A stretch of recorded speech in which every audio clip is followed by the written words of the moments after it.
یہ رسول اکرم صلی اللہ علیہ وسلم کی ایک حدیث ہے، حضرت صوبان سے روایت ہے کہ حضرت صلی اللہ علیہ وسلم کے حضرت صوبان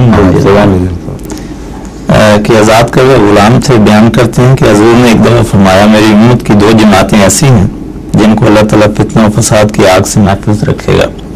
ایک وہ جماعت ہے جو ملک ہند میں جنگ لڑے گی، اور دوسری جماعت حضرت عیسیٰ بن مریم علیہ السلام کے مددگاروں کی ہوگی.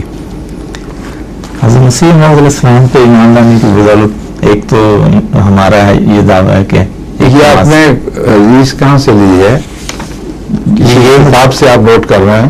جی اپنی ہاں بتائیں نا جی. یہ کتاب سے لی ہے جس سے آپ نے اخذ کیا، اس کو حوالہ دینا اس کا. یہ نسائی ہے کتاب الجہاد سے. یہ صفحہ نسائی کا فوٹو کاپی ہے؟ جی نہیں، ہاں یہ میں پوچھ رہا ہوں. جی جی حدیث الصالحین میں چھپی ہوئی ہے. جی جی ٹھیک ہے.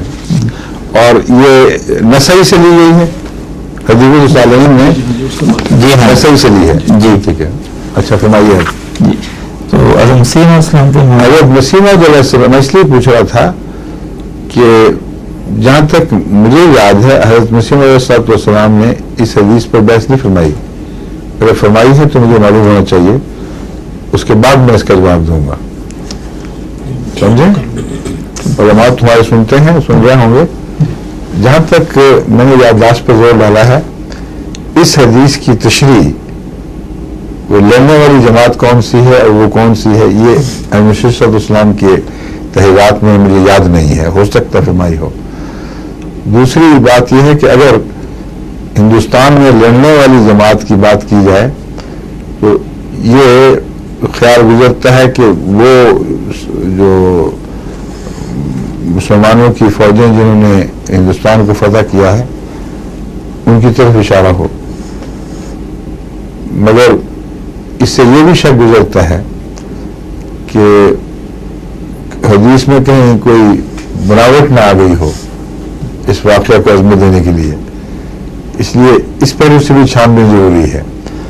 حضرت مسیح علیہ السلام کے ارشاد کا اس لیے مجھے انتظار ہے کہ اگر آپ نے فرمایا ہے اور حدیث کو قبول کیا ہے تو آپ کا نور فطرت جب حدیث کو قبول کرتا تھا تو یہ بہت بڑی سند ہے، ہمارے لیے کافی سند ہے. لیکن حضرت مسیح علیہ السلام محض اس طرح قبول نہیں فرماتے تھے، پوری چھان بین کے بعد بھی قبول فرماتے تھے. تو علمی سند بھی ہے اور وہ چھٹی حص والی سند بھی ہے، اس کو چھٹی حص کہا جاتا ہے. تو پہلے وہاں سے جواب آئے گا، پھر ہم انشاءاللہ دوبارہ اس مسئلے کو لیں گے. یہ جو